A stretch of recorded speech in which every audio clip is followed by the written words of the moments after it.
Our spiritual life is not the only important area of our life, but it is the most important area of our life because it affects every other area that is important.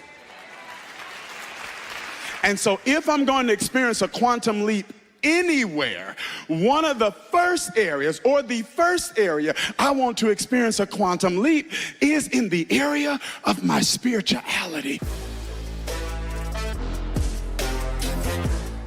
This third law says this, law of agitation.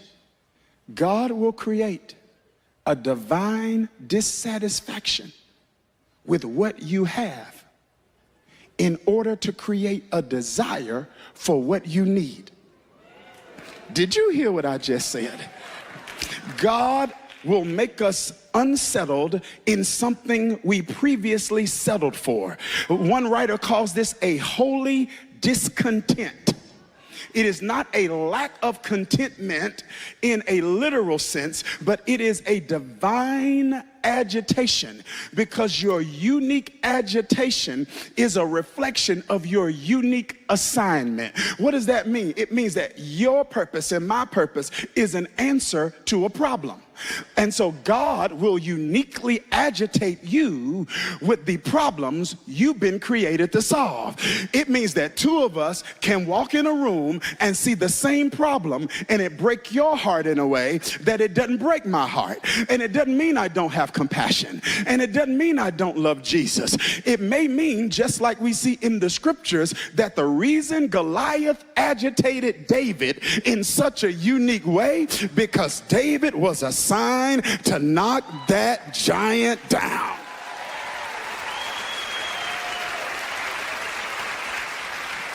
Come on, we remember the story. I mean, Goliath is insulting all of Israel. David's like, hey, my dad just gave me some Chick-fil-A to bring to my brothers on the front line. And David's dropping off the Chick-fil-A, and then he hears this Philistine, and I can see David, he's dropping the food off and say,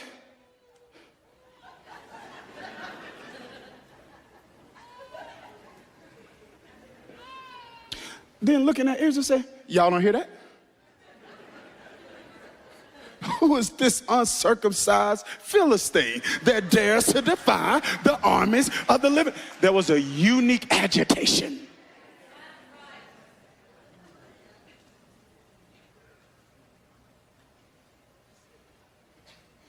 Because very often frustration is an indication that God wants us to do something about the thing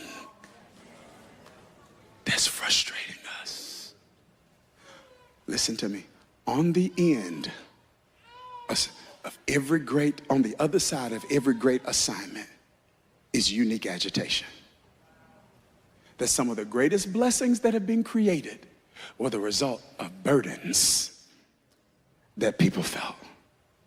If I'm making sense, say yes. Yeah, if I want to experience a quantum leap, I've got to understand and embrace the law of adjustments, understand and embrace the law of appetites, understand and embrace the law of agitation. And this passage that I just read in John 10:10 is a powerful picture of all three of these laws at work.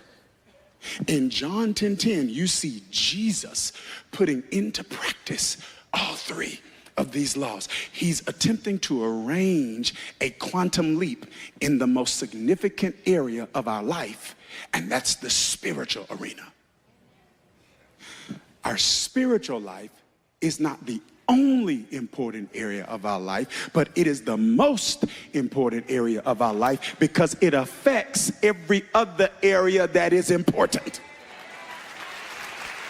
And so if I'm going to experience a quantum leap anywhere, one of the first areas, or the first area I want to experience a quantum leap is in the area of my spirituality.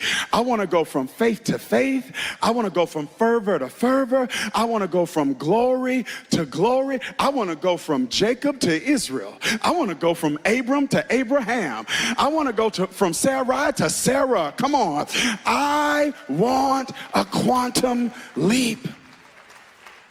And this text in John 10:10 is a powerful picture of all three of these laws at work. We get to eavesdrop on a conversation where Jesus is modeling the law of adjustment, appetite, and agitation. Listen to what he says.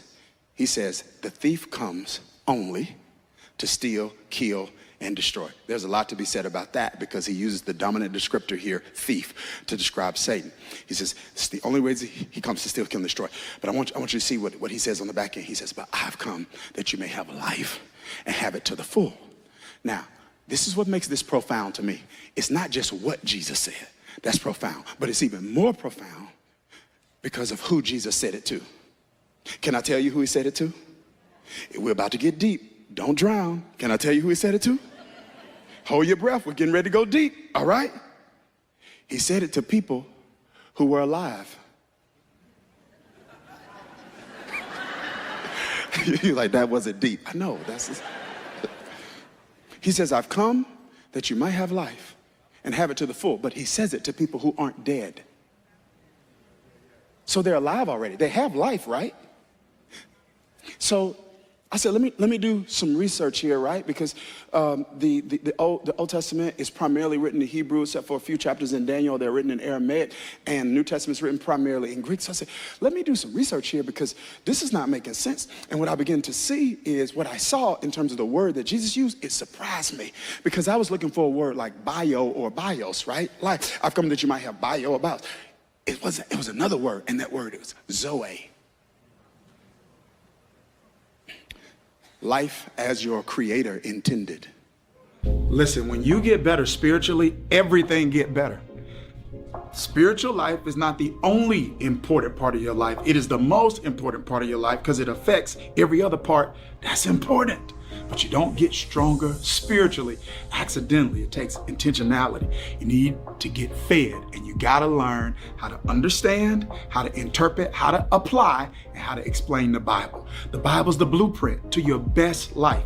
And I'm going to tell you, Sunday's not enough to give you the tools that you need to get better with the Bible. I want you to join me in my community called Bible U, where I help you take your understanding, your application, and your explanation of the Bible to another level. Here's the way one writer frames it. Jesus didn't just come to seek and save those who were lost. He says Jesus came to seek and save the life that was lost.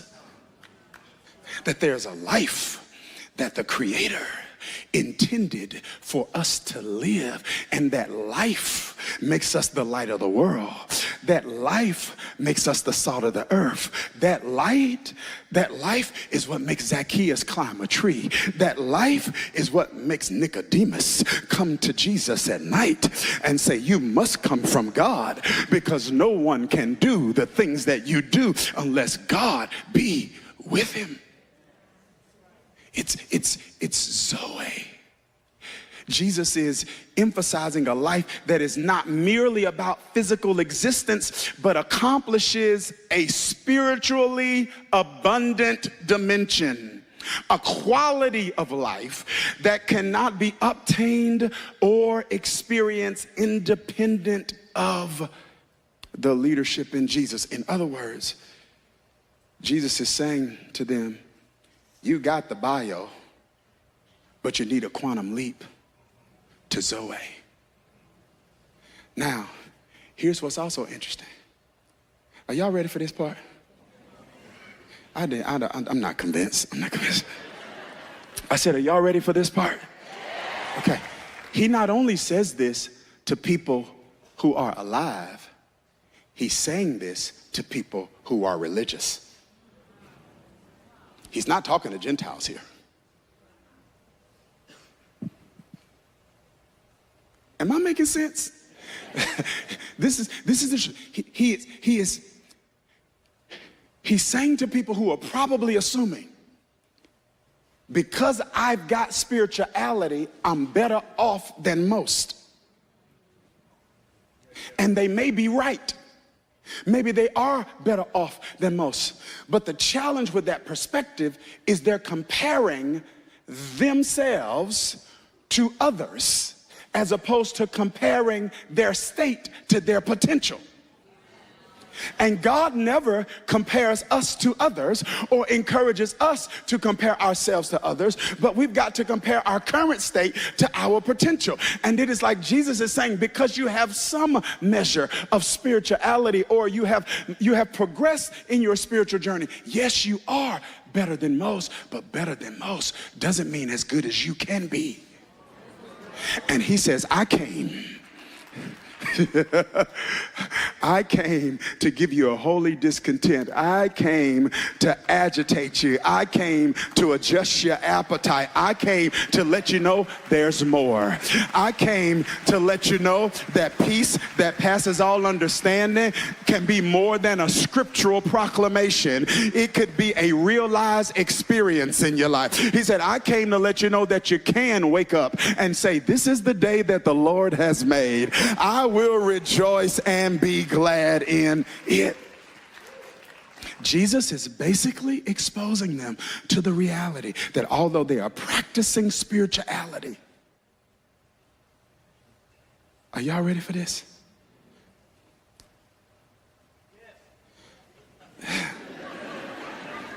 The way in which they're practicing it has taken them as far as it can take them. The law has done for you all it can do. If you want Zoe, you've got to transition from the law and you've got to embrace me.